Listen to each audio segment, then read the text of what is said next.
Déjeme decirle, yo tengo muchos defectos, ¿verdad? Pero de una cosa sí estoy convencido, y es que este país vale la pena luchar por él. Y yo creo que es poco a poco, cada día que pasa, más y más personas están creyendo lo mismo, que este país vale la pena luchar por él.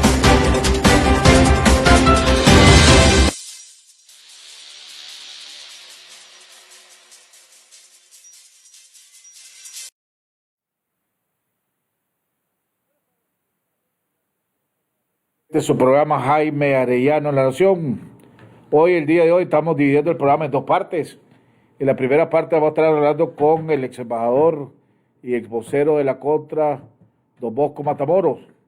Con él vamos a estar haciendo un análisis de los resultados o lo sucedido el día de ayer en los Estados Unidos, qué se viene, qué se vendrá, y una vez que esté aclarado el panorama, ¿qué influirá eso en las decisiones del presidente Ortega aquí en la dictadura, una vez que se concretice lo que pareciera que es inevitable, el triunfo de Biden en la presidencia de los Estados Unidos?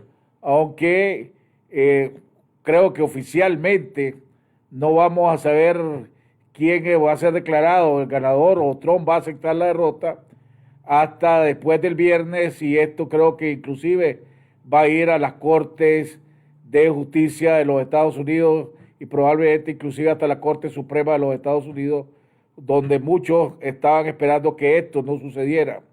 Inclusive ya hay en varias ciudades de los Estados Unidos, los negocios se están preparando para posibles disturbios y confrontaciones entre simpatizantes de un grupo y simpatizantes de otro. Vamos a ir más adelante, cuando estemos con Bosco, vamos a enseñar imágenes, por ejemplo, de Nueva York y de otras ciudades de los Estados Unidos, donde desgraciadamente esto va a suceder, debido a que prácticamente los dos candidatos desde anoche, uno dio a entender prácticamente que había ganado las elecciones, y el otro dio a decir que él había ganado y que se la estaban tratando de robar las elecciones, ¿verdad? Así que vamos a estar comentando sobre este tema con Bosco Matamoros.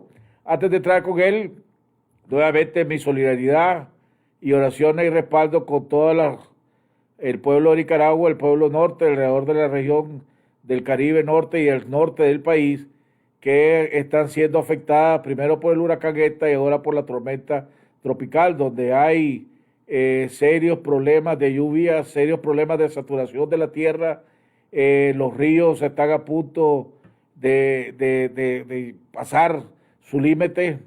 Han habido evacuaciones, hay centros de refugio que están hasta el tope,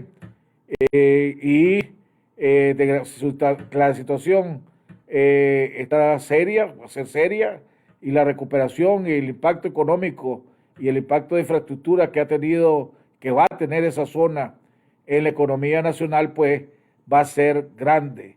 Gracias a Dios, la pérdida de vida se redujo hasta el momento al mínimo.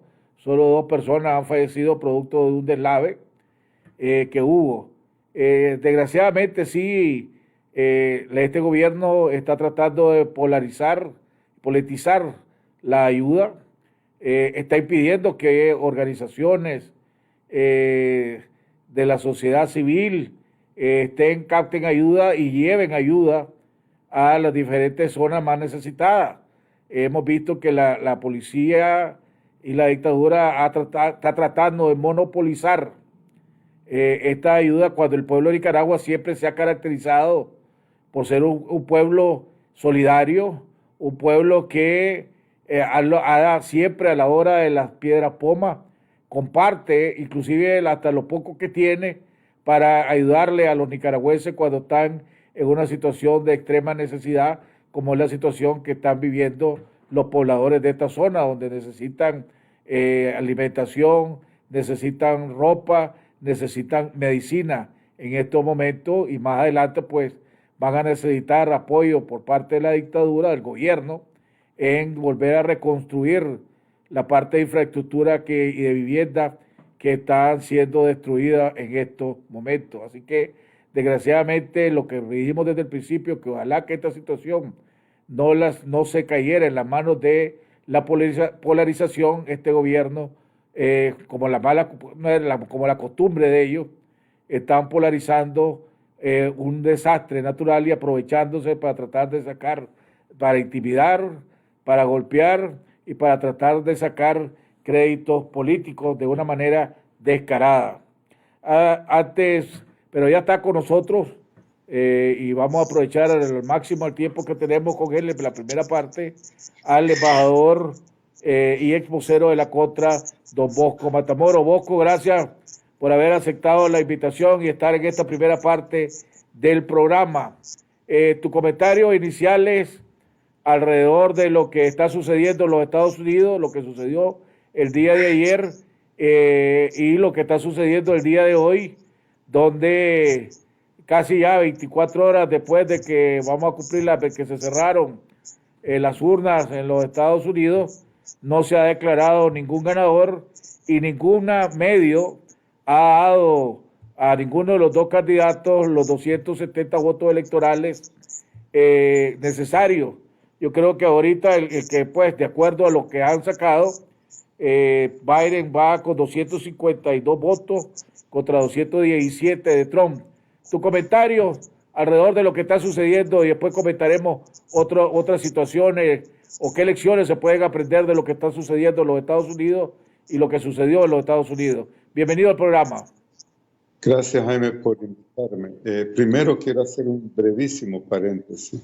El gobierno del presidente Ortega se está equivocando totalmente al tratar de monopolizar el manejo de la ayuda a los damnificados.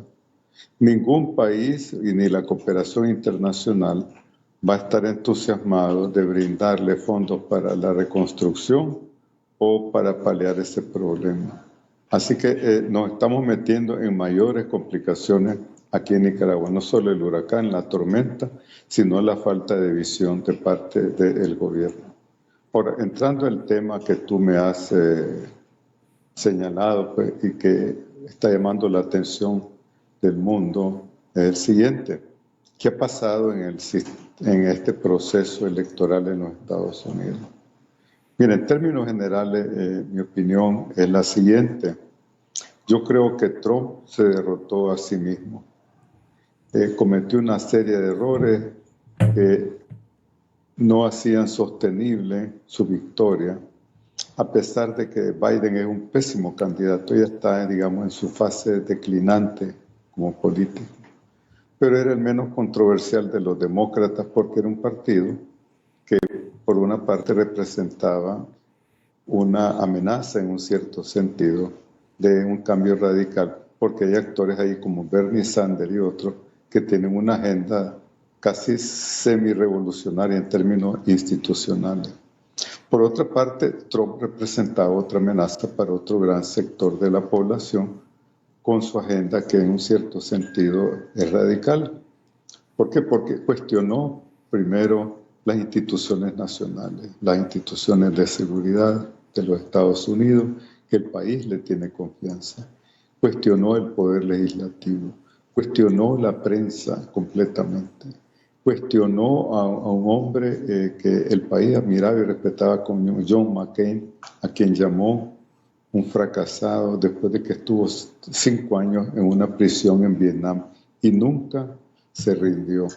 Y así sucesivamente. Y algo bien importante, rompió lo que es esa relación subliminal que tiene el país con la oficina del presidente de la nación. Trump la devaluó completamente en muchos aspectos y por ese motivo todavía se le caracteriza que él no logró hacer la transición de entre ser un empresario y llegar a ser un presidente. Es cierto que tuvo éxito como el de la economía, dieron resultados, es decir, las convulsiones que promovió en el sistema internacional con la guerra comercial con China, el aumento de los gastos de los aliados europeos en la NATO, pero él quiso romper ese sistema que se construyó después de la Segunda Guerra Mundial.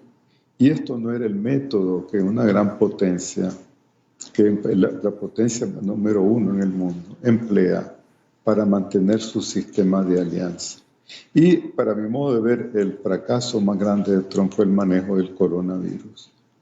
Lo minimizó, se paragonó a Churchill, pues una comparación que no cabe bajo ningún punto de vista.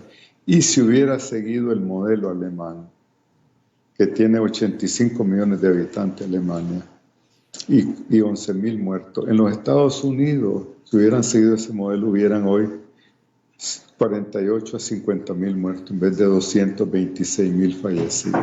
Hubiera bastado que Trump, con un acto de humildad, hubiera dicho: tenemos una crisis a la nación. El americano es disciplinado, respeta la oficina del presidente, porque en un sentido cósmico, podríamos decir, lo asocia con la majestad del presidente George Washington, que simboliza la nación. A todo esto, a pesar de todo lo que acabas de decir, Bosco, es el momento y todavía no han declarado ningún ganador. Todas las encuestas decían que Biden iba a arrasar, que iba a tomar todo el sur de los Estados Unidos, que iba a cambiar el panorama. Inclusive algunos estaban diciendo que probablemente se iba a ver tan parecida a la derrota que le iba a pegar Biden a Trump como la que le pegó Reagan a Carter. Y hasta el momento todavía, y no han declarado a ningún ganador, y esto va a ir a la corte. O sea, tener señalamientos, por ejemplo, en Wisconsin, donde el equipo republicano, el equipo de Trump, ya está demandando un recuento, una vez que un recuento, donde Biden le dieron el estado a Biden, a pesar de que la diferencia es menos de 20,000 votos, y ahora salen de que, según la denuncia luego, repito, del equipo de campaña de Trump, que en Wisconsin había si no me equivoco, 3.129.000 votos registrados, y aparecen 3 millones, casi 3.300.000 votos contados. Y entonces la gente dice: bueno, ¿y ahí dónde está? ¿De dónde aparecieron esos 100,000 o 170,000 votos más? Que no estaban, 159,771 votos, para ser exacto. Después tenés el estado de Pensilvania, donde el gobernador demócrata está diciendo que pasaron una ley que le compete al Estado, donde dice que los votos van a contar votos de aquí hasta el viernes, que aunque los reciban después del día 3, después del día de las elecciones, pero si tienen la estampa del correo de los Estados Unidos del 3 de noviembre, aunque esté borroso, lo van a contar, y aunque la boleta no lleve firma, la van a contar. Entonces, por primera vez, creo yo, bueno, desde los tiempos de cuando Bush le ganó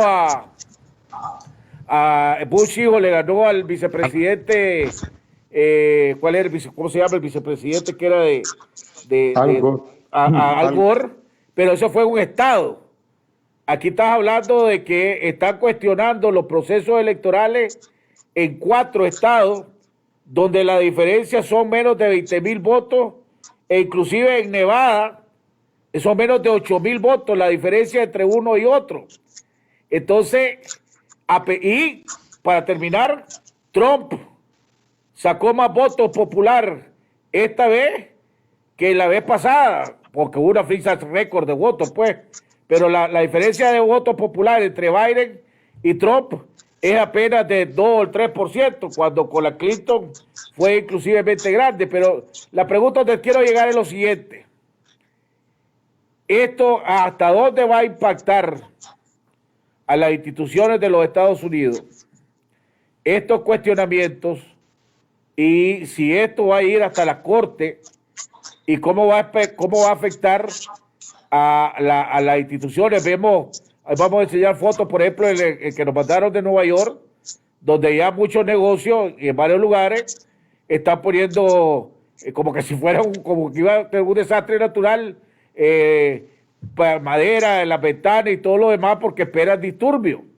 Ayer Bueno, salió los dos. Jaime, Tú, adelante.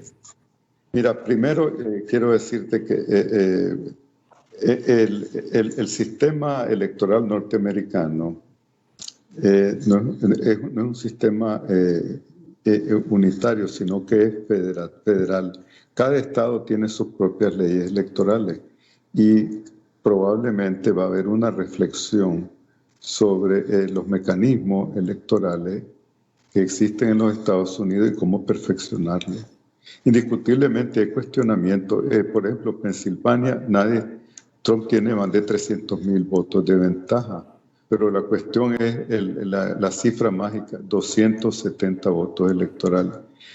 Por ejemplo, Fox News, que se sabe que simpatiza con Trump, le da como victorioso a Biden en el estado de Wisconsin.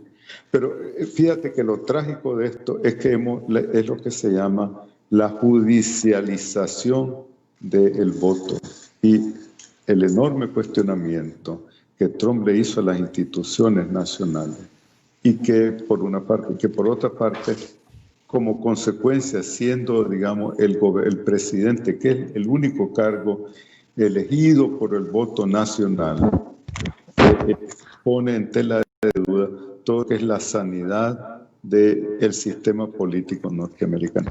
Lo peor que está ocurriendo casualmente es este deterioro, esta implosión del sistema que se está dando a través de los mecanismos legales. Yo no voy a cuestionar la independencia del Poder Judicial en los Estados Unidos y creo que es muy sano estos resultados, independientemente si Biden supere ya los 267 votos que tiene de los colegios electorales contra los 214 de Trump.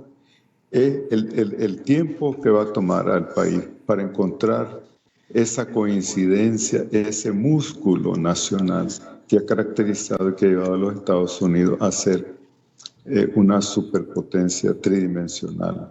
Ahora, estos fenómenos que tú señalas, que están, digamos, poniendo protecciones en los negocios en New York y en California, esto es reflejo de la polarización que hay en el país. Por ejemplo, tener los grupos de extrema izquierda y los grupos de extrema derecha. Pero ¿cuál es la función del presidente en una nación? Es tratar de unir al país, no tratar de incentivar esa fractura en el tejido social y político, que es lo que ocurre en los Estados Unidos. Esa fractura también que pone en cuestionamiento el liderato del país. Esa fractura que los adversarios se aprovechan del país. Y entonces hemos puesto en tela de juicio todo lo que es el sistema político en los Estados Unidos. Y en un cierto sentido se ha convertido este fenómeno como una elección al estilo a la latinoamericano o a la nicaragüense, en algunos aspectos. Y eso no es el modelo, porque como decía Thomas Jefferson, nosotros tenemos que ser líderes en el mundo con el ejemplo. Y en este sentido, ¿cómo es posible que el presidente Trump le hubiera dicho que John McCain era un fracasado? Y ya ves lo que le pasa. Le costó Arizona. Exactamente. Fíjate que yo mencionaba en un determinado momento que Jane Carville, cuando la elección de Clinton y Bush padre, puso en un muro una máxima que decía, estúpido, la economía, el tema estúpido. Y a Donald Trump, reflexionando sobre las causas de la crisis de su presidencia, le van a poner el COVID estúpido. Ese fue el arma más contundente que golpeó a Donald Trump. Fíjate que la economía crece un 33% en el último trimestre. Si hubiera ocurrido eso, digamos, hace 2 meses, el impacto hubiera sido tal vez diferente. Si eso se hubiera aunado con una política de salud pública, digamos, razonable. ¿Por qué? ¿Qué ganaba Donald Trump con decir que iba a despedir a Fauci, que es el virólogo más respetado de Estados Unidos? No, si estamos claros que el manejo de él que hizo, pero tocando ahorita la situación que están ahorita los Estados Unidos. Nunca había visto, y yo le he dado seguimiento a muchas elecciones de los Estados Unidos desde que estaba cipote. Por ejemplo, me sorprendió enormemente que haya salido Biden ayer, tipo 11 de la noche, a tomar la palabra para decir, vamos bien, vamos ganando, ya ganamos tal estado, estamos bien en otro estado, probablemente ganemos los otros, vamos bien en Georgia, vamos bien en Carolina del Norte, etcétera, etcétera. Cuando todavía no había sido declarado ganador. Lógicamente eso obligó a que Trump saliera, pero Trump es Trump, y también entonces salió diciendo, no, el que voy ganando soy yo, y me la quieren robar las elecciones. Entonces, ¿para qué? Ahí ya la pregunta es, ¿va a llegar esto a la Corte Suprema de Justicia? Y si llega esto a la Corte Suprema de Justicia, y vos lo mencionaste ahorita, que no hay que cuestionar la integridad de los miembros que por una vez que son nombrados de por vida, nunca pueden ser destituidos. ¿Vos crees que esto va a llegar hasta la Corte Suprema de Justicia y que los republicanos tengan 6-3 el control de la Corte Suprema de Justicia, pueda influir en que haya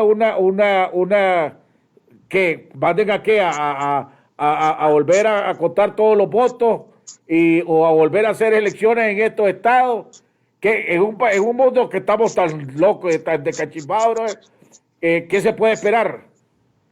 Mira, primero yo me auguro que no llegue a esos niveles de desintegración del proceso político.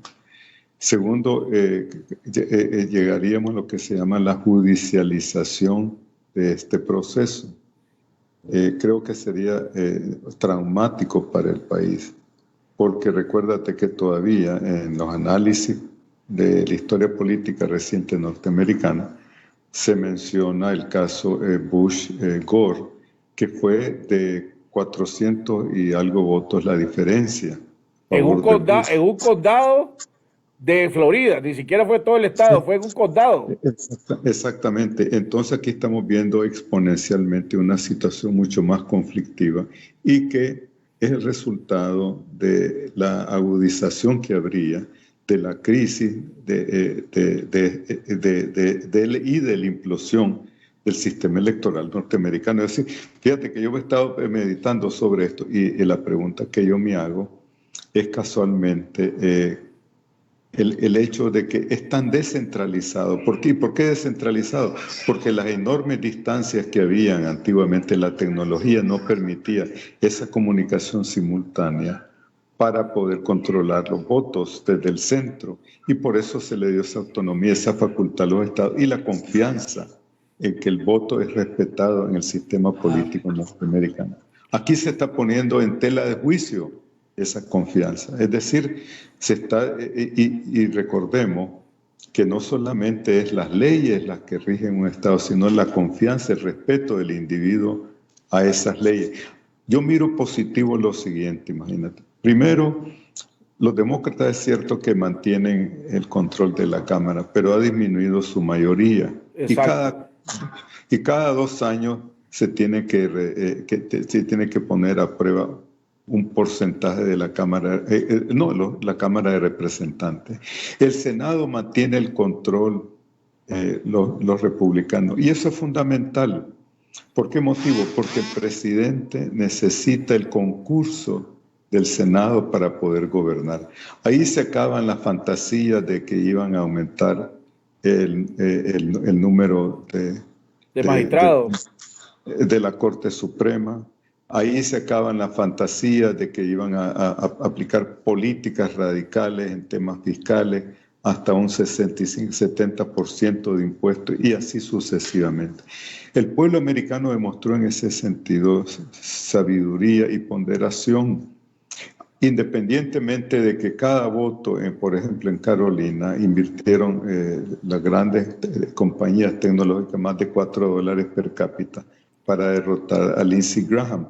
Pero el americano... Le apoyaron, ¿sabe cuánto fue ayer el cálculo que hicieron?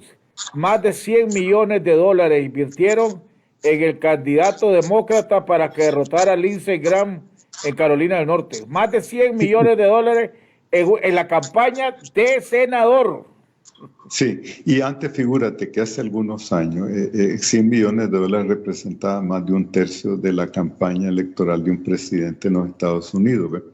Entonces yo creo que por una parte sobre Trump van a influenciar algunos factores también que lo van a inducir a reflexión y que yo creo que si no hay evidencias contundentes no van a presionar para llevar estas situaciones a un arbitraje o una resolución de la Corte Suprema. Porque Trump tiene casualmente pendientes muchas cuestiones que responder de su operado y de digamos, en lo que ha sido su trayectoria empresarial, por una parte. Por otra parte, el Senado también tiene que conservar sus intereses, es decir, el pragmatismo típico de los norteamericanos. Yo no miro al Senado republicano en conjunto sacrificándose colectivamente por Donald Trump. Ahí tenés el caso de Mitt Romney y otros senadores que han tenido reservas. Hay un punto de equilibrio que tiene que lograrse ahí entre... Ahí la clave es, ya ves, pues, que Mitt Romney, que ha sido el territorio de Utah, que ha sido siempre pues su territorio y su base, y que hizo campaña en contra de Trump ganó Utah. O sea, sí. El problema es que la polarización que hay en los Estados Unidos es tan enorme y va a quedar evidente porque supongamos el voto popular para lo que va, supongamos que lo más probable es que gane Biden. Pues, o sea, la posibilidad estaría, pongámosle 95 contra 5% de que Biden va a ganar. Pero va a ganar tal vez con 272 votos electorales contra 266 votos electorales de Trump. O sea, y además agregarle el voto popular, tal vez Biden va a sacar unos 70, 71 millones de votos y Trump va a sacar unos 68 o 69 millones de votos. O sea, es una división fuerte la que hay en los Estados Unidos. Y entonces ahí eso me lleva de lo que hablaba de lo positivo, por ejemplo. Ayer vi con mucha satisfacción que, por ejemplo, por primera vez en la historia de una elección en los Estados Unidos, se menciona al voto NICA como un factor. Y ayer mencionaban, tanto NBC como CBS, todos los networks, que el voto NICA junto con el voto venezolano y el voto cubano le habían dado la victoria a Trump en la Florida por casi 4 puntos, cuando la vez pasada lo había ganado por un poquito más de un punto, de un porcentaje. Entonces ya la comunidad NICA, ya el voto NICA tiene la base de que ya pesa. Si se mueve, ya pesa. Y eso va a ayudar. Supongamos que se terminan los clavos y va a ganar Biden y ya se oficializa. Biden, para buscar, que vos lo sabés mejor que nadie, que estudiar la política de los Estados Unidos, el presidente cuando llega en su primer término, inmediatamente tiene un equipo trabajando para su reelección, ¿verdad? Para que el partido mantenga la presidencia. Ellos van a tomar, la pregunta con Diego, la política hacia Nicaragua, porque yo creo que la política hacia Cuba sí va a volver a retomar la política exterior que tenía Obama con Cuba. Pero la política hacia Nicaragua y hacia Venezuela, con Biden en el poder, los republicanos en el Senado, con la influencia de Pelosi en la Cámara Baja reducida, aunque todavía es mayoría, pero se redujo, ¿verdad? No veo cambios en la política de los Estados Unidos hacia Nicaragua, que esa era la gran esperanza o una de las esperanzas que los analistas decían que es lo que estaba esperando Ortega para tomar decisiones aquí en este país. ¿Coincidir con eso o tener un análisis diferente? Mira, primero, Biden probablemente va a plantear un discurso de tratar de acercar al país. No se puede continuar con esta polarización ni las acrobacias de la era de Trump, primero. Segundo, Biden es mayor que Ronald Reagan cuando Reagan dejó la presidencia después de 2 periodos. Aquí no va a haber un segundo periodo de Joe Biden. Y el Partido Demócrata desde ahora está comenzando a preparar el recambio. Eso es un hecho.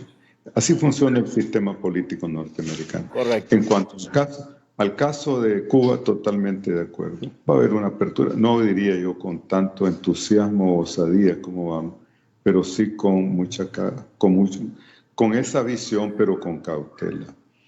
Quiero subrayar lo siguiente. Biden es un hombre que viene de la cultura del Senado, basado en el compromiso y los arreglos, relaciones de poder e intercambio. ¿Qué ocurre ahí? Mira, el presidente del Comité de Relaciones Exteriores va a seguir siendo un republicano, y el vicepresidente, que es el senador Reid, y el vicepresidente Bob Menéndez, que es cubano. Marco Rubio va a continuar a ser presidente de su comité para América Latina. Ahí va a estar Ted Cruz también. Ese trío es fundamental para que Biden y los demócratas, digamos, más liberales, que son los de la costa este y los de California, puedan sumar los votos de los senadores del sur de los Estados Unidos demócratas, que están muchas veces ideológicamente más cercanos a los republicanos progresistas que a los demócratas liberales. Y eso es una mezcla bien compleja, pero es fundamental. Y en términos generales te quiero, definir lo siguiente. Los republicanos le dan prioridad a las cuestiones de la seguridad nacional y sustentan eso en la cuestión de los derechos humanos y la democracia. Los demócratas le dan prioridad a la cuestión de derechos humanos y democracia y sustentan eso en la seguridad nacional. Esos factores invertidos no le permiten a Biden ni a los demócratas olvidarse de la agenda Nicaragua-Venezuela. Seamos claros, Nicaragua y Venezuela han pasado el umbral de tolerancia de los norteamericanos en términos de seguridad, en términos de derechos humanos. Y no hay nada para medir el suceso de una administración Biden que un cambio democrático en Nicaragua. Menos de eso es inaceptable para Biden y políticamente no es sostenible para él. ¿Por qué motivo? Porque los cubano-americanos, los demócratas del sur,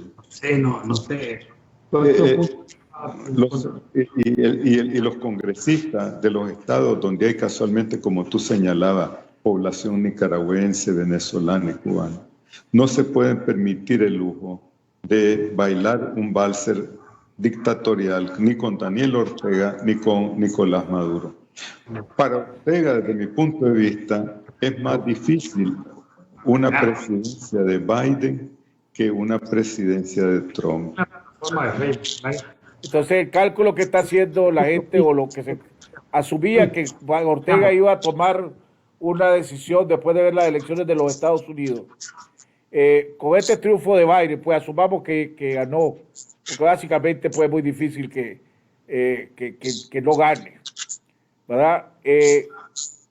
a Ortega va a tener que pensar más seriamente en buscar cómo negociar o aceptar las condiciones que le impuso la OEA. Mira, Jaime, yo estoy de acuerdo contigo que Trump partió con un 30% de probabilidad y hoy tiene un 5% de probabilidad de revertir estos resultados electorales.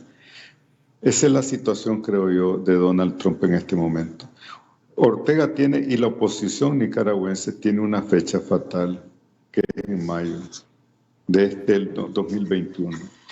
Pero Daniel Ortega tiene que pensar lo siguiente: el futuro de su partido y las condiciones de ese entendimiento con los norteamericanos fundamentalmente, que sean satisfactorios también para la oposición nicaragüense, para la mayoría del país y para la comunidad internacional.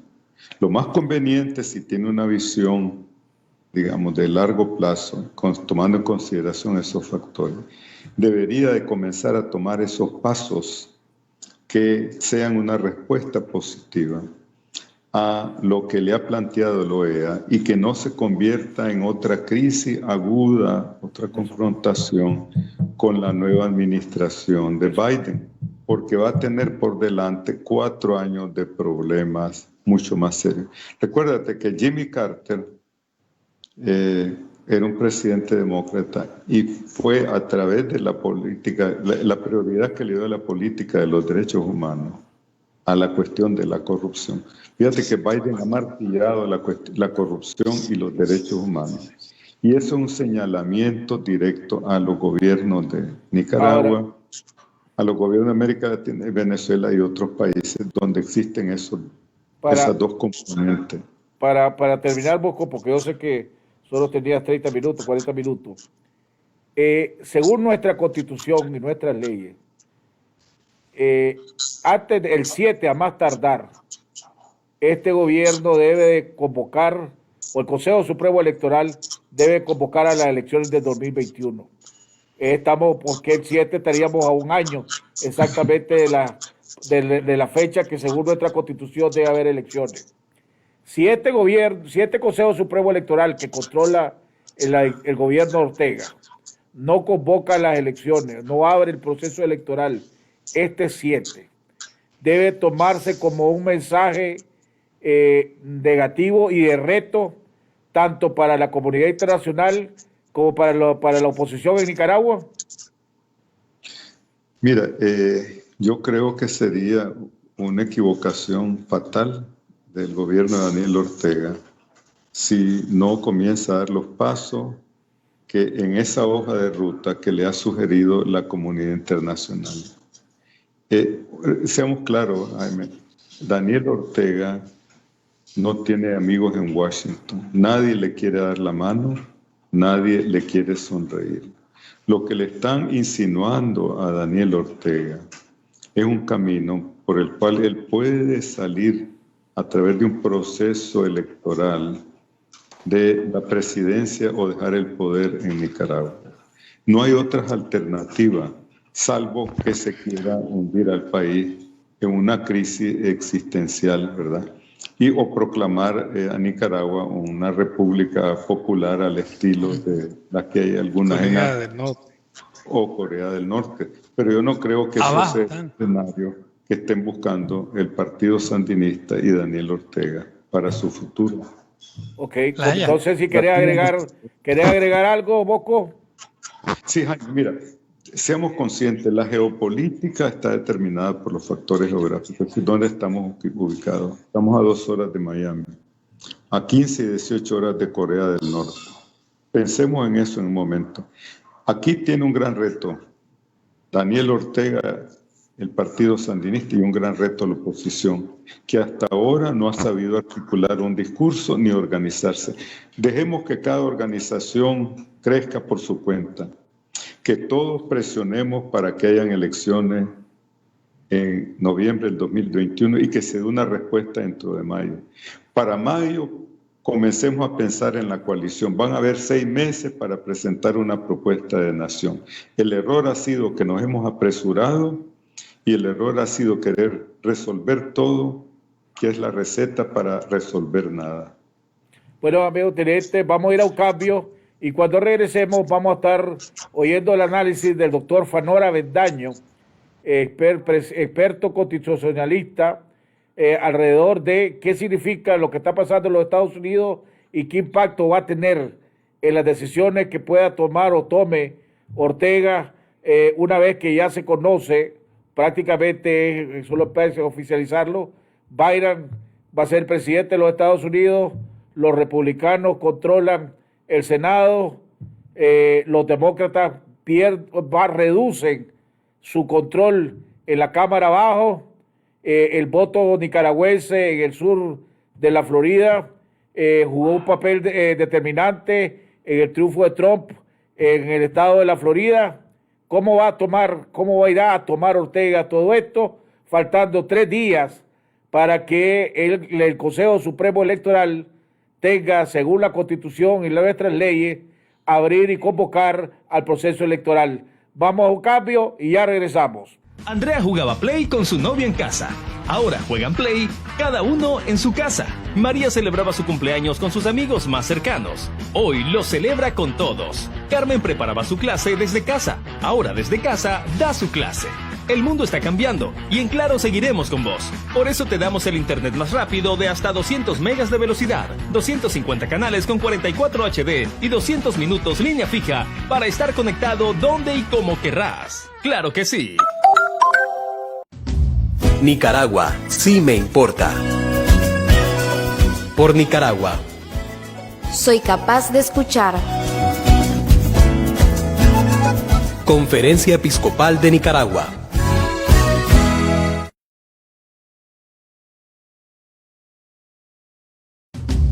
Nicaragua, sí me importa. Por Nicaragua.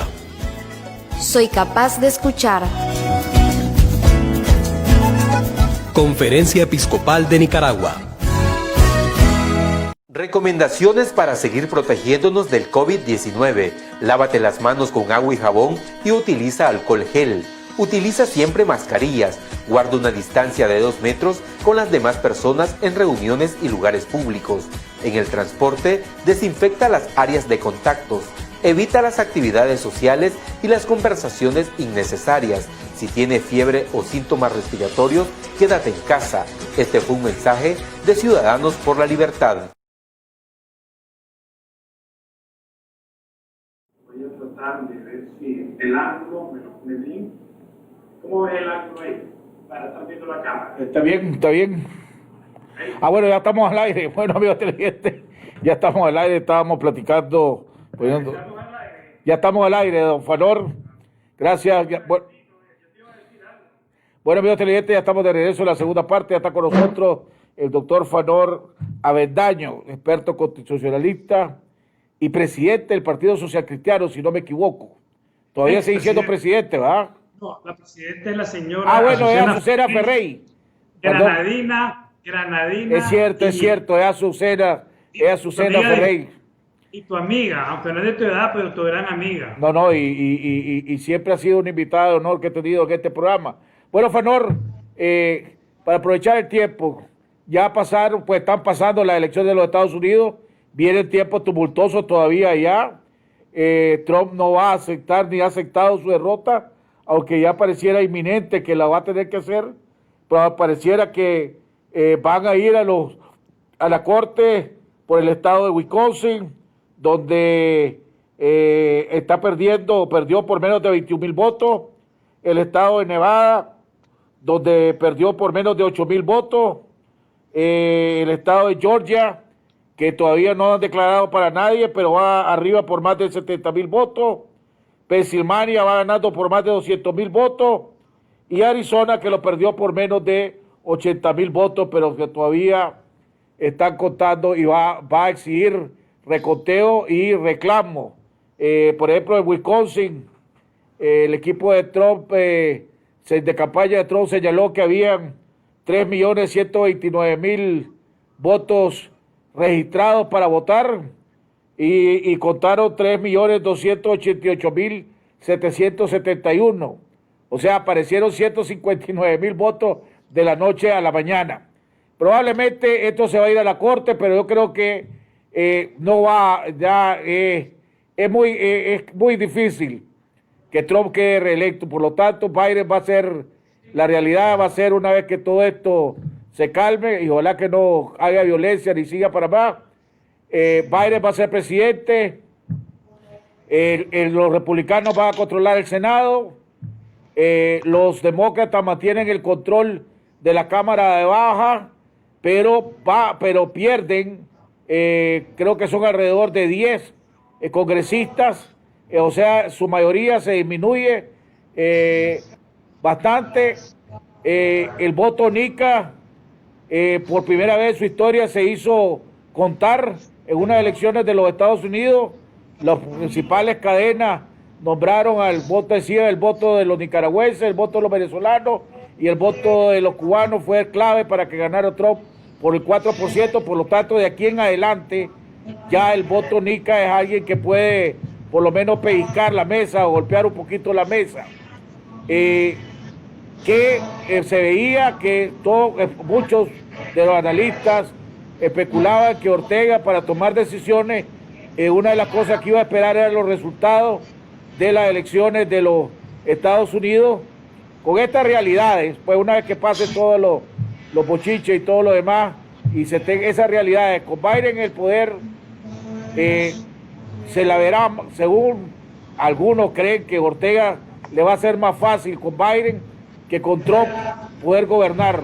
Tu análisis y comentario alrededor de lo que sucedió ayer en los Estados Unidos y el impacto que va a tener aquí en Nicaragua. Gracias, Jaime. Yo voy a empezar por algo que es importante en la teoría de la política. Voy a comenzar mi análisis con un pensamiento de los años 50 en los propios Estados Unidos, porque es el tema de Harry Truman. Así, para analizar la derrota de Trump, Harry Truman decía: los esfuerzos y el coraje no son suficientes sin un propósito y una dirección. Cada vez que yo miraba todas estas manifestaciones desproporcionadas y cuestionadas en la ciencia política y en las estrategias del trabajo, yo decía: ¿quién estará dirigiendo la campaña del señor Trump? Y después me di cuenta que suspendió a su jefe de campaña. ¿Por qué? Porque el propósito lo personalizó y la dirección la dispersó. No lee la historia de los propios Estados Unidos, el señor Trump. Yo hice un análisis que te invito a leerlo, yo no sé si te lo envié, cuando hablé del voto latino, y yo dije que el señor Biden iba a hacer, en una metáfora latina, lo que en el momento es necesario hacer, que decía nuestro gran José Martí, y que iba él a hacer uso solamente de los errores de Trump, que lo estaban hundiendo en un pantano. No era gran candidato el señor Biden. Mis cálculos inclusive estaban bien difíciles.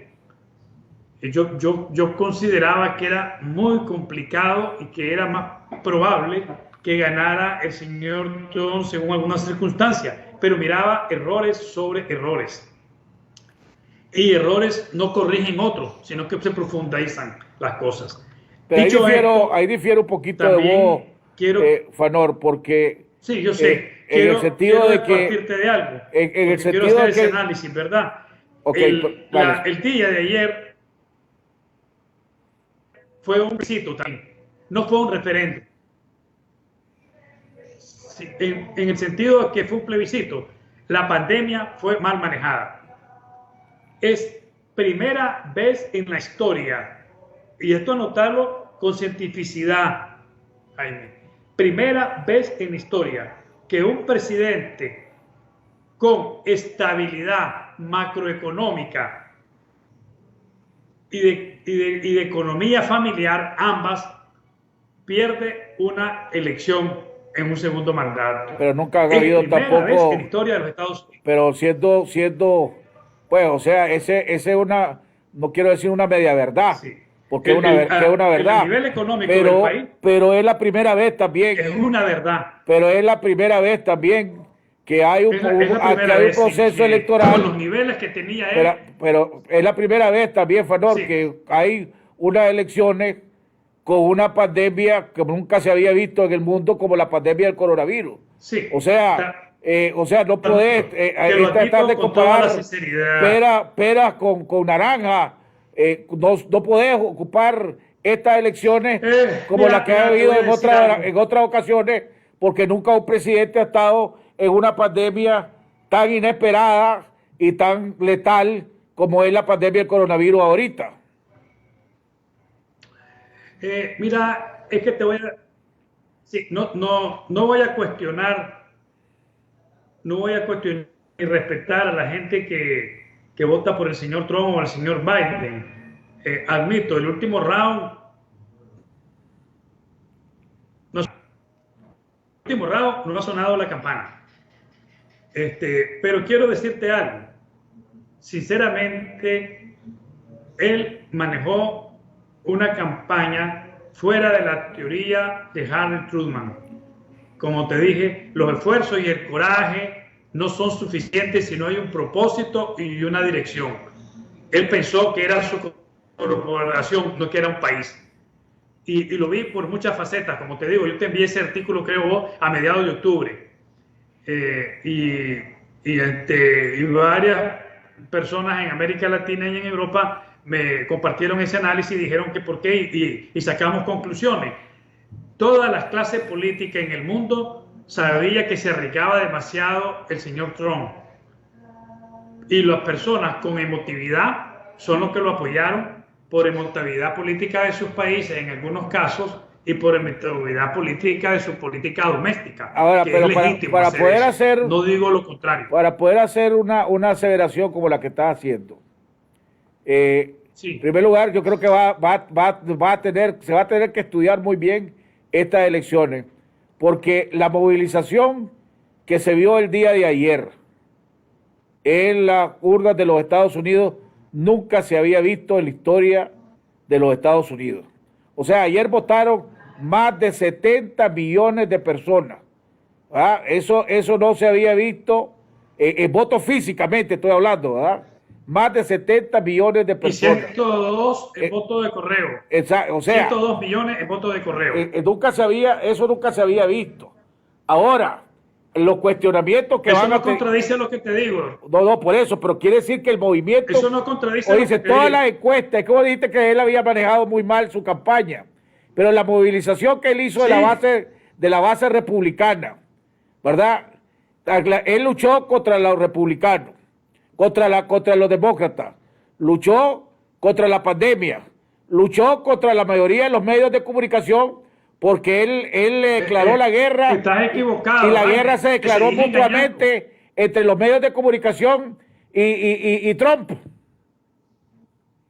Mi querido amigo, te estás engañando. Y si quieres te ayudo, pues, y te digo que sí, pero te estás engañando. ¿En qué sentido? ¿En cuál de ellos? Trump, si quieres te ayudo. Ajá, dale. Pero yo tengo que hablarte. Dime. Trump jamás tomó en serio el coronavirus. Por favor. No, si yo no estoy diciendo que lo tomó en... Yo no he dicho que lo tomó en serio. Yo digo que él se enfrentó a un coronavirus.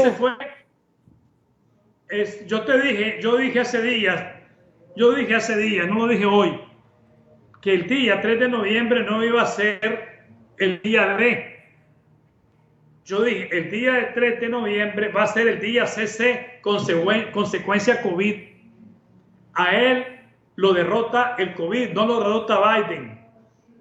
En eso estamos de acuerdo. Biden no es, Biden, te lo digo con mucho respeto, el señor presidente electo, si acaso va a ser declarado electo, Biden no era para Trump.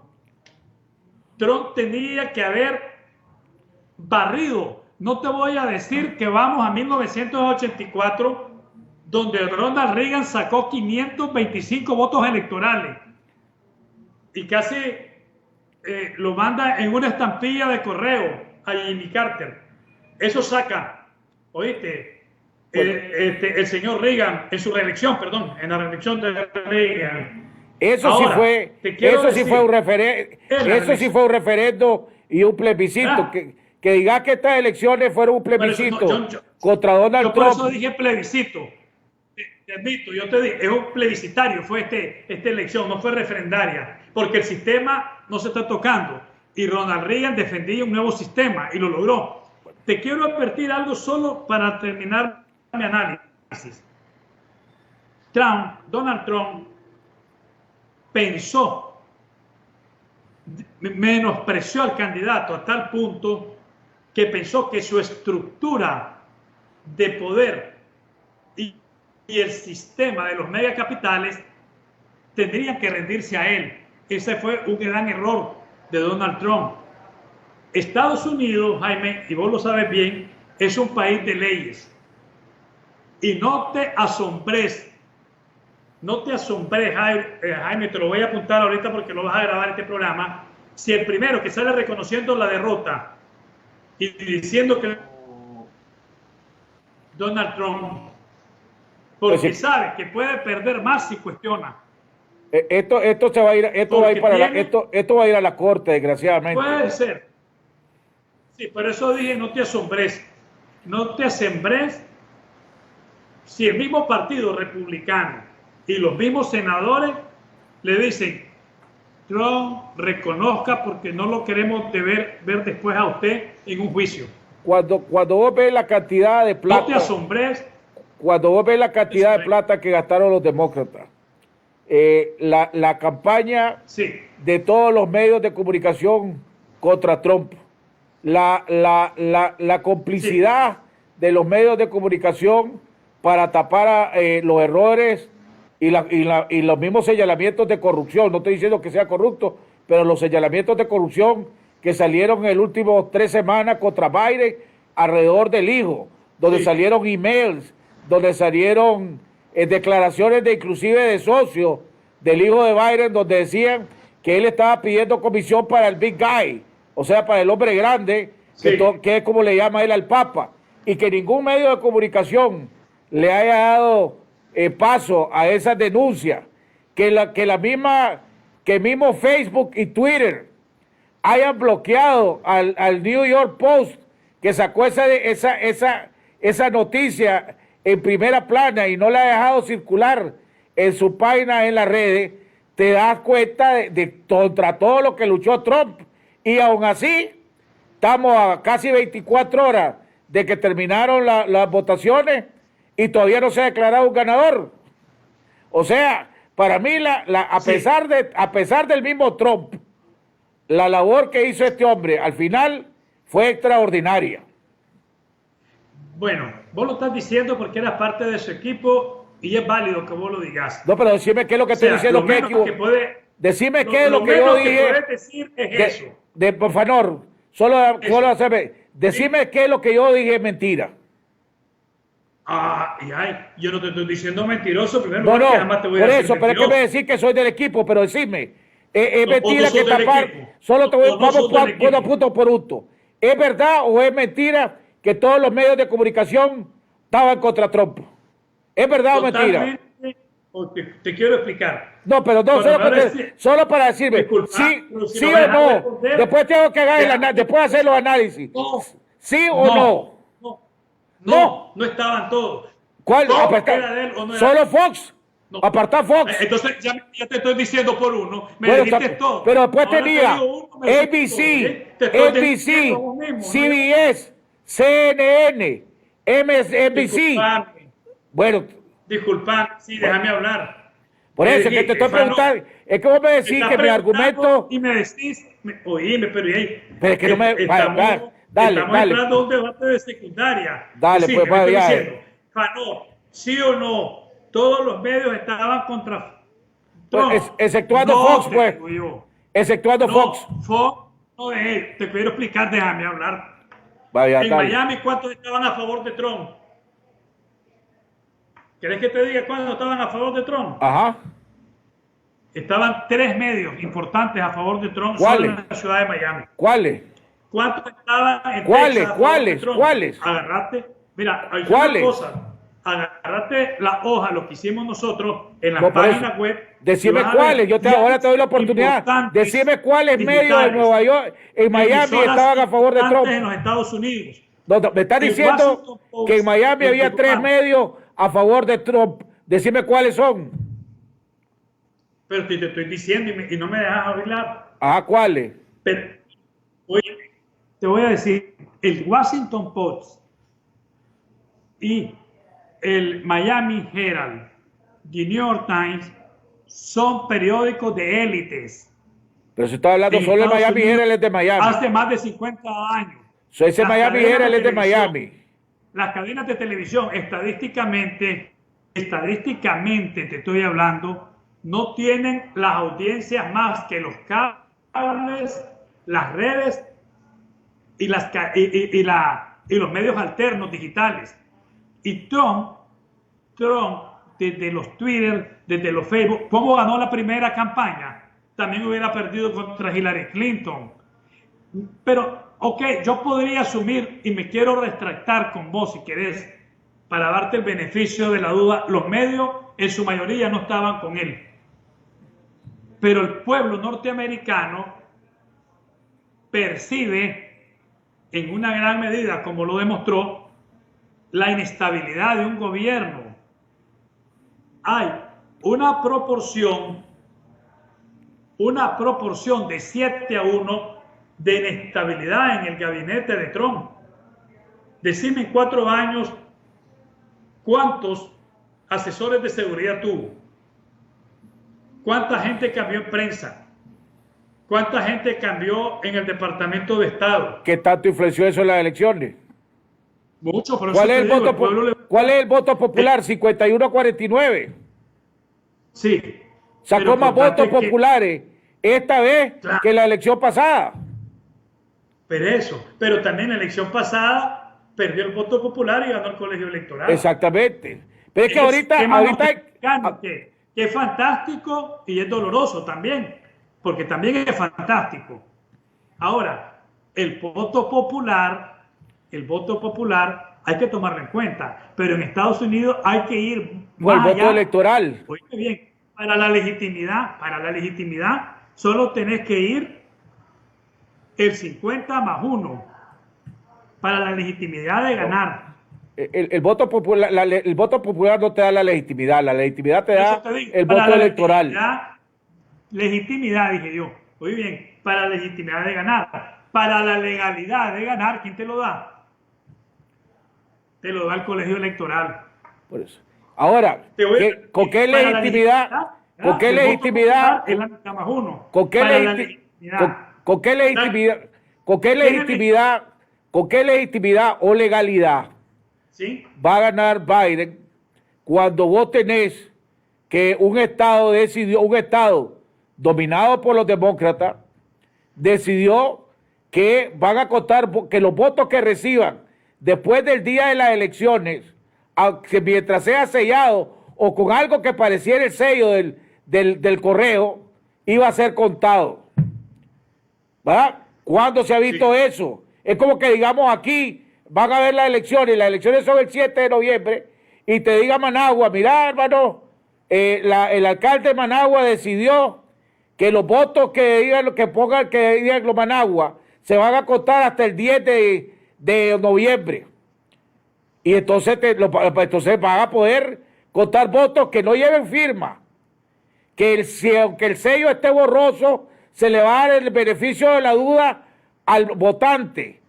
Cuando tenés, por ejemplo, en Wisconsin, que tenés 3.129.000 votos registrados para votar, y aparecen casi 3.300.000 votos que votaron, y aparece como Roberto Rivas. Ahí parieron los votos. Mira, en te voy a decir Wisconsin. algo. ¿Ah? Yo no estuve de observador como mucha gente en las elecciones norteamericanas. Estado. y estuve, también he estado en Wisconsin y estuve directamente en Denver, Colorado, en la casa del Partido Republicano. Ni siquiera estuve en el Demócrata, ¿viste? Aunque he estado en los dos. Te voy a decir, yo no me atrevería a cuestionar el sistema electoral norteamericano. Y te lo voy a decir por qué. Es el sistema más complejo del mundo. En él se involucran 3 factores de poderes institucionales. Fíjate aquí, sin meter posteriori que se involucra un cuarto, que es el Congreso, en casos necesarios. Se involucra el sistema institucional electoral por naturaleza en sí. Se involucran los poderes ejecutivos estatales y se involucran las Cortes y la Suprema Corte. En este sentido, es muy difícil cuestionarte algo. Si la Suprema Corte, que es de influencia norteamericana, entre comillas, a mí no me gustaría irrespetar al gobierno ni al pueblo norteamericano, al noble pueblo norteamericano, pero si la Suprema Corte le hubiera dicho a ese Estado,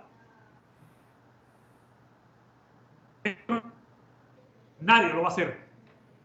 Nadie, Jaime, lo va a hacer. Es que no llegó el problema. El gran problema que tienen, vos que has estudiado, las elecciones igual que yo, el gran debate alrededor que hay, o los cuestionamientos que hay, es a los votos por correo. Fíjate que, y no es al voto presencial, pongámosle, es al voto por correo, que por el coronavirus, por la pandemia, esta vez se permitieron ciertas más flexibilidad, pongámosle. Sí. Lo de repente es que en las elecciones pasadas, el voto por correo fue alrededor de unos 40 millones. El voto por correo, no el voto adelantado, el voto por correo. 60 y pico de millones. Y ahora está por 70, casi el doble. No, ahora está por 102 millones. No, es que el 102 es votos por correo y votos adelantados presenciales. Sí. Pero no, yo te estoy hablando el voto por correo. El voto enviado por correo. Pues la boleta la llenas de tu casa y la mandás por correos. Teórica, o sea, ese voto es el que está siendo cuestionado. Porque ese voto, de repente se duplicó y hasta se triplicó. Y entonces en los estados que están siendo cuestionados, y además que viene y te dicen, es que como la gente no está acostumbrada a votar por correo, entonces vamos a ser más flexibles. Entonces ahora de repente, que una boleta que vaya con tu identificación, con el número de tu identificación, que es el equivalente a la cédula aquí, pues tu número de registro. Pero si tu firma, normalmente esa boleta no es aceptada. Ahora está siendo aceptada. Como una flexibilidad porque la gente no sabía cómo votar por correo. Entonces, toda esa discrecionalidad que antes no se daba en los procesos electorales en los Estados Unidos, ahora se están dando. Y desgraciadamente, en una elección tan cerrada como la que está ahorita, cada voto vale. Entonces, por ejemplo, Trump en la elección pasada habrá perdido el voto popular, pero él ganó 303 votos, 305 votos electorales contra 220 o algo así. Entonces, no había cuestionamiento. Pero ahora, cuando está quitando los 5 estados de cuestiones, vos estás hablando 220 contra 190 votos electorales. Entonces, ese voto de correo es donde está el cuestionamiento alrededor de que si esa flexibilidad que se dio, se cometió fraude o abuso. Esa es la gran problemática. Y cuando vos ves, por ejemplo, en Pensilvania, al gobernador y al secretario de Estado, que son los que controlan las leyes en estado por estado, en cada estado, te dicen que ellos van a garantizar el triunfo para X candidato, y aparecen estas cosas, vos decís, hermano, ¿cómo es que dije? concha arriba, concha abajo. Mira, yo esa sé, es la problemática. Vuelvo a repetirte, estás emotivo, Jaime. Sinceramente te quiero decir algo, pero no te lo digo por chagüite, porque ni estoy pidiendo ciudadanía, ni estoy pidiendo que me quiten la visa tampoco y que no me la quiten. Estados Unidos es un país de leyes. No, sí. Puede ser un imperio, pueden tener sus defectos, puede tener lo que vos querrás. Te voy a dar el más mínimo ejemplo para que toda tu audiencia y tus seguidores lo vean. Cuando Donald Trump cayó enfermo del coronavirus, en cualquier país del mundo que no tiene institucionalidad, le dice a su médico, escondeme que estoy enfermo.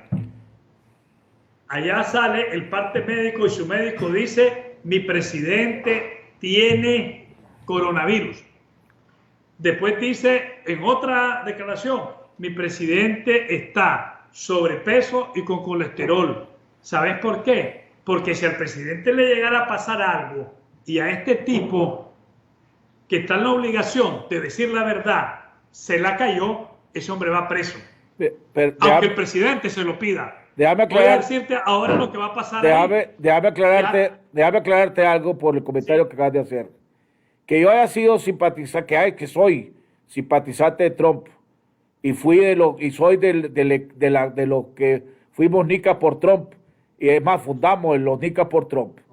Y si vos oíste mi comentario, yo dije, ¿verdad? Que lo más probable es que el próximo presidente de los Estados Unidos, una vez que se calmen todos estos señalamientos, es Biden. Y dije, hay un 95% que sea Biden y un 5% que se revierta hacia Trump. Lo estoy admitiendo, porque es lo correcto. Entonces, muy valiente, por más que yo sea, y no lo voy a negar, que he sido y fui y soy simpatizante de Trump, ya estoy viendo las realidades y viví por muchos años, yo viví casi 15 años en los Estados Unidos. Sí, allá me eduqué, allá me crié y lo conozco. Entonces yo sé lo que estamos hablando, pero por eso que te señalo estas discrecionalidades que antes no habían y que están dejando abiertas a que por primera vez desde el tiempo de Bush, cuando le ganó a Al Gore por 400 votos en un condado, no sean cuestionadas unas elecciones. Y sobre todo en un país tan dividido como están los Estados Unidos. Pero quiero aprovechar... Me gusta la palabra que ocupaste, discrecionalidades. Ahora sí estamos en tono, vos y yo. Pero decir fraude, ¿verdad? Es muy preocupante. Porque Estados Unidos es un país de leyes. Y esas discrecionalidades, la Corte las puede interpretar como que fueron violaciones a la ley y anular la ley. Es muy importante. La Corte. Previo a eso, no se puede admitir que no, claro, si por eso que yo dije que desgraciadamente esto va a ir a la Corte y oficialmente no vamos a saber quién es el presidente de los Estados Unidos hasta probablemente dentro de 10 días. Probablemente vamos oficialmente. Dejar correr 48 horas y tal vez... Entonces ya desde hoy a las 10 de la mañana... horas te pongo un mensaje. Ya desde hoy a las 10 de la mañana en 3 estados el equipo de campaña presentó recursos ante la Corte Estatal para después llevarlo a la Corte Suprema de Justicia. Pero me lleva a lo siguiente. Pero supongamos que quedan las cosas como están y Biden ganó y todo lo demás. Esto hará cambiar de opinión a Ortega sobre cualquier decisión que vaya a tomar. Y lo otro, vos que sos constitucionalista y conocés muy bien la ley electoral de este país, la constitución de este país.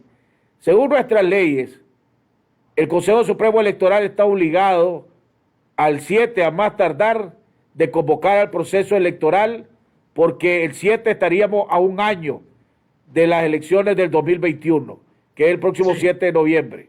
Si no lo hace, este gobierno estaría violando la ley y la Constitución de la República, si no me equivoco, si es un rango constitucional, pues sí es un rango constitucional, ¿verdad? Entonces, si Ortega no convoca a la elección, el Consejo Supremo Electoral no convoca a unas elecciones A calendario electoral convoca. De acuerdo al calendario electoral. Al calendario electoral, sí. Estaría mandando el mensaje equivocado desde tu punto legalmente y políticamente, ¿cómo afectaría eso? Yo quiero decirte algo, Jaime, que vos has dado y la población tiene que saber. Se tiene que convocar para estudiar el calendario electoral ya 2021. Primera cosa que tiene que hacerse porque no se ha reformado la ley en ese sentido. Segundo, para mí, también hay un perdedor político en Nicaragua. No es Fanor Avendaño, no es Jaime Arellano. Para mí, el gobierno del presidente Ortega, en el caso que pierda Donald Trump, él pierde también. Esa es mi opinión. Yo la di hace un análisis como hace unos mes y medio, 2 meses, que yo te decía, y lo dije en otros medios, que el presidente Ortega tenía acá el calendario Trump y acá tenía el calendario Biden. Posiblemente, hasta que caiga el último round, vuelvo a insistir, hoy se termina el calendario Trump y él va a lidiar con el calendario Biden. ¿Por qué digo va a lidiar? Porque los demócratas y republicanos ya establecieron una política para Nicaragua y no la van a cambiar.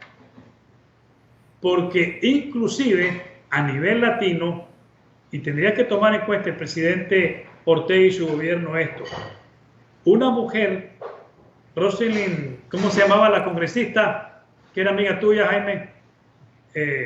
La señora cubana, americana. La Ileana Ros-Lehtinen. Ileana Ros-Lehtinen. Que ahora ocupa su puesto María Elvira Salazar. A eso iba, Jaime, a eso. Esta señora, no te fijas, hubo un letargo. Pero María Elvira, conocedora, inclusive más que ella, de Nicaragua. Ella vivió en Nicaragua. Correcto. Vinculada al liderazgo nicaragüense. Ella es esposa de Arturo Cruz Sequeira. Imagínate, o sea que esta señora congresista va a tener su agenda cotidiana con Nicaragua. Y es de la línea dura. No es su agenda coyuntural, Jaime. No es una agenda coyuntural, que vos sabés cómo hablamos en política. La coyuntura específica le da a Rubio, le da al otro la agenda. No, la de ella va a ser cotidiana. Entonces... Y es de línea dura. Y las campanas tienen que sonar ahí. Ahí van a sonar las campanas. Otra cosa. Entonces, esa política bipartidista se va a mantener. Sí. Vamos a lo otro. Los demócratas tienen que evidenciar, fíjate qué curioso, cómo rescatar el voto latino en estos 4 años. Exactamente. Y el voto latino, Jaime, no se lo van a rescatar solamente abriendo la frontera o flexibilizando lo que él dijo de nacionalizar a alguien. Olvídate que lo vas a ganar ahí. Yo lo dije en mi comentario. Político. Yo lo dije en mi comentario que la política exterior de Biden hacia Latinoamérica, si llega a ganar, pues, cuando gane, cuando se oficialice, y cuando tome poder en enero del año que viene, hacia Cuba probablemente va a variar, pero hacia Venezuela y hacia los Estados Unidos no va a variar. Y para historia, como vos te gusta recordar mucho la historia, la primera sanción por el primer fraude que hizo oficialmente Ortega el 2008, el primer gobierno que lo sancionó fue el de Obama y Biden, cuando Hillary Clinton era la secretaria de Estado y lo sacaron de la cuenta del reto de milenio. Sí, así es. Tienes razón. Ahora, ¿qué te quiero decir? Que el presidente Ortega ahora, con este calendario Biden, tiene, que ya lo debe haber tenido en su estrategia y su equipo, que presentarle y darle de bienvenida cuando ya vaya a tomar posesión y esté asentado el gabinete Biden, y decirle: aquí me encontrás armado con una estrategia interna que por lo menos tenés que echarle el ojo. Ahora, con tu Pero no olfato, puede quedar estática como la tiene con Trump. con tu olfato político, ¿Sí? ¿verdad? Y tu experiencia que conoces al Frente Sandinista, vos ves a Ortega o a la pareja presidencial, porque al fin y al cabo los dos están gobernando, abrir el proceso electoral tal como dice la Constitución. Indudablemente que no hay otra salida. La única cosa que podría estropear,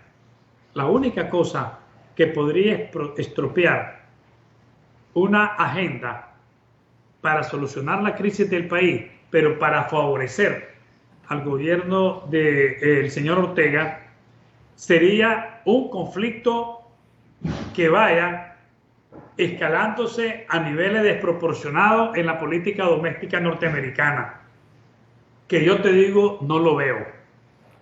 No lo veo porque ahí comparto lo que dice el maestro Matamoros y vos también, que lo diste a entender de una manera muy acertada. El sistema norteamericano se cura en sí mismo siempre y todavía no está totalmente agotado. Y Biden va a buscar líneas de gobernabilidad porque no tiene otra salida. Si ellos se deterioran, sus adversarios en el mundo, viendo esa debilidad interna, los van a acercar a ellos y no ellos van a acercar a los otros. Ahora, entonces eso no lo van a permitir ellos. ¿Qué papel ve jugar ahora a Arturo Cruz, verdad? Tomando en cuenta que mucha de la gente del equipo de Biden sí, son amigos y con una buena relación con Arturo Cruz. Entonces tiene a Arturo con una buena relación con el equipo de Biden, que vaya a estar tomando lugares clave, inclusive en el Departamento de Estado. Y por otro lado, a su ex esposa, convirtiéndose prácticamente en la voz de los latinos de la Florida en el Congreso. Vos ves entonces ahora a Arturo activarse en la política nacional nuevamente. Habría que verlo. En primer lugar, Arturo ha demostrado hasta hoy que no tiene mayores intereses en la política nicaragüense. No, yo no digo como candidato, pero sí siendo actor, que no necesariamente necesita ser candidato para ser actor. Sí, pero pues, ahorita aquí los nicaragüenses que no conocemos sabemos que nos estamos jugando las candidaturas muchos, ¿verdad? Sí, es la verdad, pues entre ellos estás vos, que me encantaría competir con vos. Entonces, te quiero decir algo, Jaime. Espérate un momentito con lo que acabas de decir. Esto quiere decir que Fanora Avendaño está anunciando su candidatura. Pues sí, yo creo que voy a buscar una precandidatura. ¿Vos vas a buscar la precandidatura de la presidencia? Sí, indudablemente. Creo que esta es una gran oportunidad de ganar. ¿Con tu partido? El Partido Social Cristiano y una alianza. Pero entonces, eso lo vemos en otro programa. Va a competir o sea, de los precandidatos hasta el momento. Estaba hablando de con Félix Maradiaga, Juan Sebastián, el otro que ha dado en campaña prácticamente. Se habla de Medardo. Entonces, se habla de Cristiana. ahora podemos decir, se habla de vos, me está dando la primicia, pues. Fanora Avendaño anuncia su candidatura, va a dar su precandidatura, pues su candidatura, a buscar la nominación de la oposición para competir contra Ortega. Sí, pero también se te maneja tu nombre, se maneja el de Cristiana, se maneja el de Juan Sebastián, se maneja fuerte el de Medardo. En mi nombre nadie lo maneja, brother. Disculpame, Jaime, y los nicaragüenses decimos no nos babosemos. Por todos lados me han dicho que quieren impulsar tu candidatura mucha gente. Y eso hay que decir la verdad. Me la están quitando por algo porque no debe pasar. Parte del problema de la división es que la gente, ellos no dicen la verdad. Yo te la digo a vos. Mucha gente me ha venido a decir que le gustaría tu candidatura. Y yo digo, pues que primero que va a ser una candidatura pesada, fuerte. Y la segunda, pues que sos un competidor y que hay que tenerle miedo, pues, esa es la verdad. Interesante el lanzamiento de tu candidatura. Sí, pero te quiero hablar lo de Elvira Salazar. En primer lugar, que un vínculo familiar no necesariamente, voy a comenzar por lo último que me preguntaste, va a determinar una agenda de quién incide. Esta señora tiene una agenda intensa con anglosajones y latinos. Sí. Y Nicaragua, como te digo, y es importante, iba a jugar un papel muy importante, mucha gente nicaragüense, hay que buscar agendas que unan a nuestros países independientemente de las personalidades que en su momento gobiernen. Y tomamos en cuenta que derrotó a uno de los peces gordos de los demócratas en el Congreso, ¿verdad? Eso es asombroso. Esta señora fue la tesorera del gobierno de Obama por mucho tiempo, ¿verdad? Fue la secretaria del Tesoro de los Estados Unidos, le dieron mucha plata, ¿verdad? No, y María Elvira ganó por más de 3-4 puntos. Mucho más. Más de 2 puntos tenía anoche en la tarde, sí, como 4 puntos. Ahora, voy a ver a los amigos de Arturo en el Congreso. Te quiero recordar una máxima de la política norteamericana. El liderazgo político y estratégico norteamericano como imperio no tiene amigos, tiene intereses. Y eso no es porque sean buenos o sean malos. Están obligados como potencia. Ellos consideran como concepto una obligación. El norteamericano te dice, lo siento, pero no lo puedo hacer. Sos mi amigo, te quiero, Jaime, pero hasta ahí llegamos, no lo puedo hacer. Entonces, Arturo Cruz podrá tener influencia, podrá llegar. Yo, desde joven, vos lo sabés, también tengo muchos amigos republicanos. No, estoy claro. Yo no estoy diciendo que va, lo que no estoy diciendo es que la ventaja que él tiene y que vos tenés, pues, por tu contacto, ¿verdad? O que tenemos varios, pongámosle esa manera. Varios. Es que cuando golpeas la puerta te la abren. Sí. Esa ya es una ventaja. Sí, y tenés razón, y yo lo vi porque hace poco, vos le decís por cortesía, te reciben, pues. Claro que muchos políticos, muy amigos tuyos, en carrera vienen enseñando la foto. Es que esa es la diferencia. Aquellos que enseñan la foto es porque te agarran en un pasillo, te dicen, ve una foto, se toma la foto y después vienen a tratar de vender la imagen de que es mi brother, es mi compadre y todo lo demás. Y eso entonces... no es así, pues, no es así. Ahora, es mejor incidir, yo por eso te digo, no tengo amigos, tengo contactos, cuando logro tener en algunos países, y cada vez esos contactos son más difíciles, hay que ser honesto para uno mismo. Nicaragua puede ser importante en este año y puede dejar de serlo importante en el 2021, aunque haya elecciones. Ahora, entonces, si lanzaste tu precandidatura, y no sé si me diste la primicia o ya lo había hecho en otro lado. Bueno, en tu programa todo es primicia por el alcance que vos tenés. ¿Verdad? Esa primicia, eso entonces te hago la pregunta, ¿vos crees que Ortega va a tener que dar unas elecciones con garantía en este país? El presidente Ortega no tiene otra salida que irse a dilucidar la problemática nicaragüense por elecciones. No tiene, Jaime, y eso hay que estar claro. Ahora, tiene ¿cuáles son? Grupos económicos de interés, tiene grupos económicos. Él ya tiene una oligarquía económica detrás de él. Él ya tiene intereses estratégicos regionales. Él es un poder económico. Él es un poder económico, muy buena tu definición. Y los reales, el dinero, es cobarde. Ahora, acuérdate aquella frase de Noel Ramírez.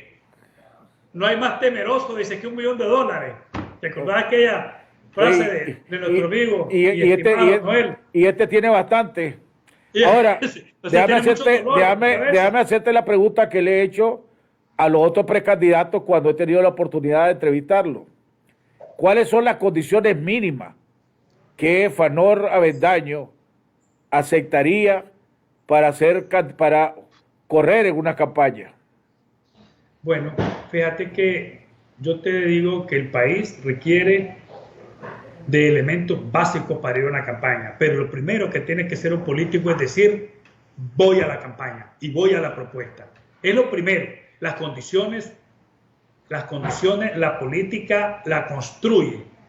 una de las condiciones más importantes, Jaime, y que yo difícilmente me vea en una campaña electoral, y por dicha que tu programa es tan amplio, es que no podemos desarrollar una campaña electoral con presas y presos políticos.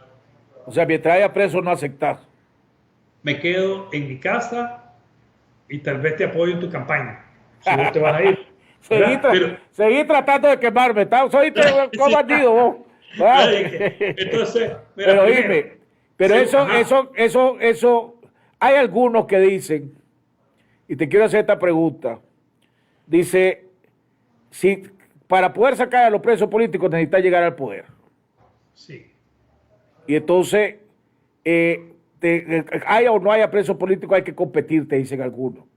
La opinión, si vos haces una encuesta, un sondeo, yo creo que la gran mayoría abrumadora de los nicaragüenses opositores a Ortega te dicen que aquel que vaya a unas elecciones con presos políticos es un suicidio político, ¿verdad?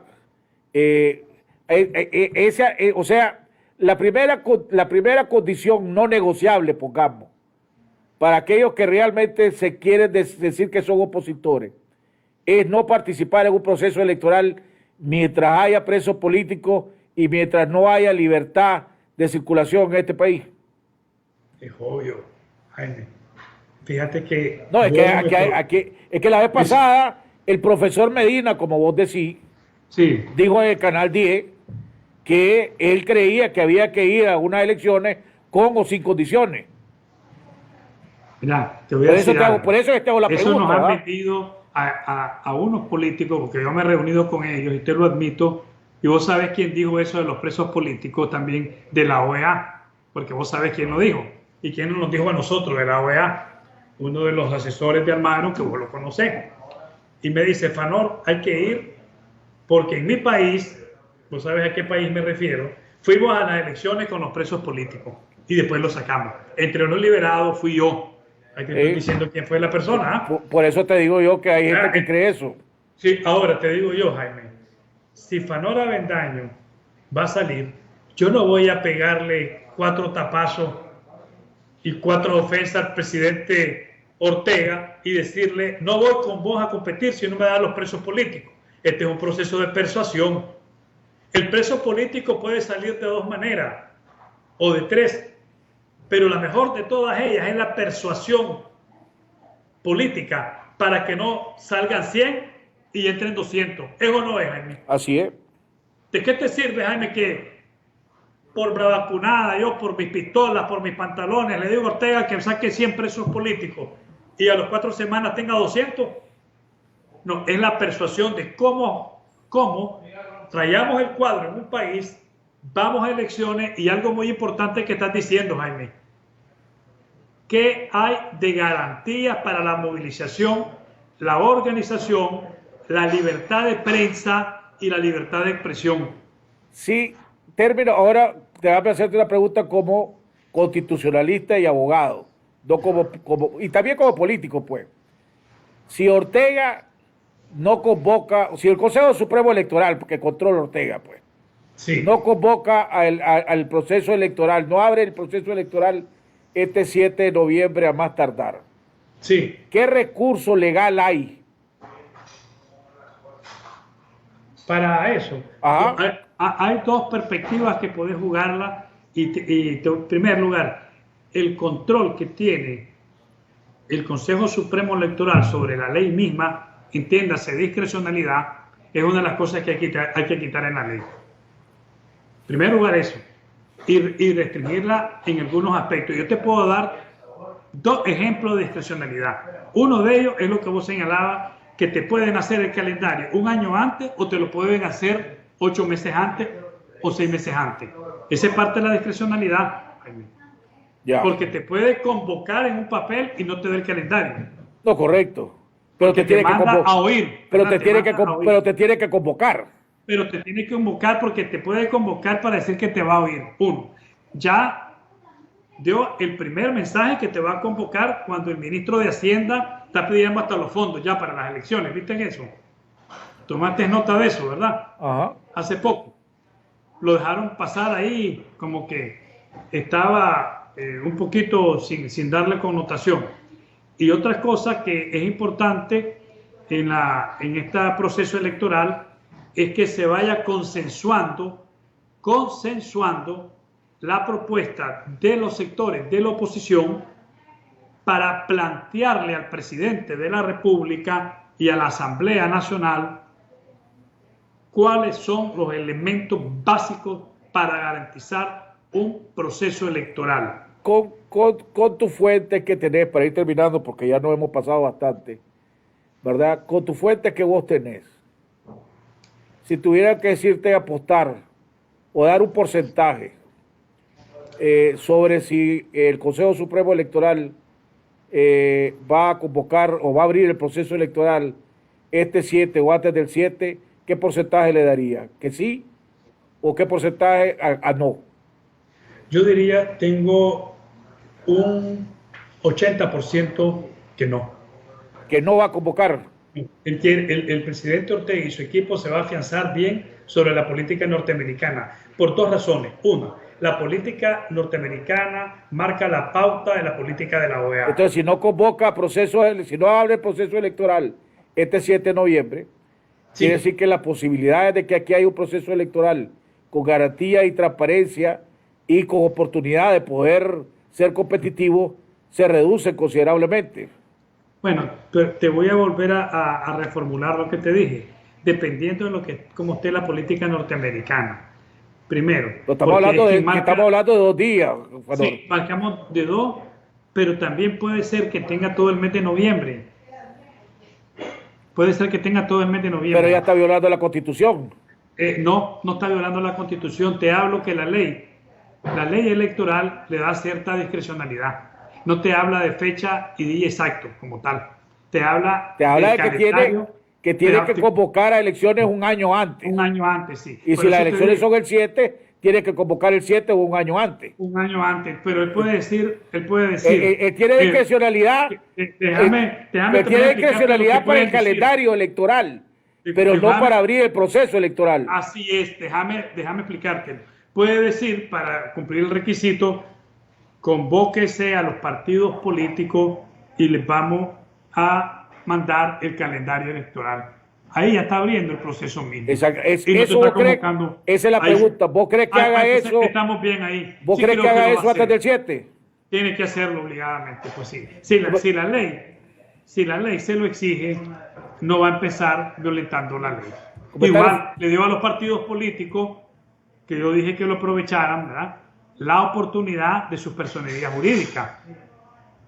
Pero los partidos políticos que tenían que haberle dicho al Consejo Supremo Electoral, nos allanamos, pero que las asambleas sean virtuales por la pandemia. Nadie lo ha dicho.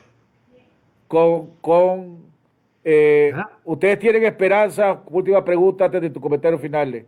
¿Ustedes tienen esperanza de recuperar su personería jurídica? Sí, pero la lucha de los pueblos no se hace con personería jurídica. No, te hago la pregunta porque... Sí, yo sé, pero es un derecho. Es un derecho, porque la gente me ha dicho, Fanor, ¿y qué haces si se la devuelve el sandinismo y van a decir que se la devolvió los pescados? Que es un derecho, le digo. Como que es un derecho. Ahora, que a Mora le devuelvan su empresa. Supongamos que no se la devuelven. Sí. ¿En qué partido estaría considerando correr? Hay varios partidos que están aquí defendiendo una teoría democrática. Y esos partidos que defiendan una teoría democrática, va a haber competencia interna para las personas. Ahora, vos no te vas a lanzar sin paracaídas. Quiere decir que vos ya has hablado con algunos partidos la posibilidad de lanzar tu candidatura y que te permita competir con quien sea que ellos tengan para ser el candidato de ese partido. Así es, sí, y tenés razón porque me conocen bien. Entonces ya has hablado con partidos. Sí. Y usted me imagino que también ha hablado. ¿Puede mencionar? No, pero tendría que actualizarme ellos, ¿verdad? Okay, ahí sí. Okay. Comentarios finales. Sí. Bueno, creo que el país requiere de un esfuerzo. Hemos manejado un discurso de que la solución somos todos. Hoy más que nunca, la solución somos todos. La solución somos los campesinos, la solución somos los estudiantes, los profesionales, los empresarios, los medios de comunicación, ustedes que han sido verdaderamente el baluarte de la lucha cívica y que son los que han sufrido más, porque ustedes sufren la represión también, pero sufren la desilusión de tanto riesgo de ustedes y que nosotros les quedamos mal a veces. Te agradezco mucho, Jaime, te agradezco. Yo sé que te reconozco tu esfuerzo. Ya me diste tus comentarios finales, pero hay una pregunta que se me quedó, que se me vino ahorita. ¿Los social cristianos piensan incorporarse a la coalición o formar algo, una unidad, o ser parte de una unidad fuera de la coalición? Bueno, mi teoría dentro de la política social cristiana es que hay que sumar y no hay que descalificar. Mi teoría es que hay que ser legítimos y auténticos. Mi teoría es que no hay que mentir a la gente. Y yo creo que si queremos darle a las personas, a la comunidad, al país, un mensaje de unidad y de propuestas, porque no solo de unidad, Jaime, vos habías hablado mucho tiempo sobre propuestas, hay que darle propuestas a la gente, ahí vamos a estar presentes. Lo que nunca vamos a hacer, y lo vas a tomar vos siempre en cuenta, es que van a esperar de los social cristianos y de mi persona, como precandidato o aspirante a candidato, a que vayamos a descalificar a alguien, a que vaya a ofender a alguien o vaya a calumniar a alguien. Entonces no descarta ser parte de la coalición. Para nada, ni de la Alianza Cívica. Respetamos muchísimo a la Alianza Cívica. Vos sabés que tengo excelente relación. Pero no puede estar en dos barcos a la vez. Es que, oíme, pueden ser dos barcos que alcanzan en un buque ganador. Gracias, Fanor. Gracias por la primicia también, gracias por los análisis, gracias por el debate. Siempre me gusta poder debatir con vos las ideas y los puntos de vista y los análisis, ¿verdad? Siempre, para vos y tu familia. Como siempre, bendiciones para vos, para tu familia. Cuídate, ya con razón andás ya más vestido como chavalo, de camiseta, con la manga reventada, ya estás en campaña, andás al estilo Chayanne. Yo te digo que mi más fuerte competidor va a ser vos. Al estilo Chayanne, con razón no saliste de corbata y de saco, ya andas más juvenil, ya andas en campaña. Somos bandidos, pero bueno, esa es parte de la democracia, y es bueno que haya gente buena y con capacidad que se lance. Eso es lo que necesitamos en este país. Que Dios te bendiga. Amigos televidentes, hemos llegado al final del programa. Nos vemos mañana en otro interesante programa aquí en Jaime Arellano de la Nación. Que Dios los bendiga.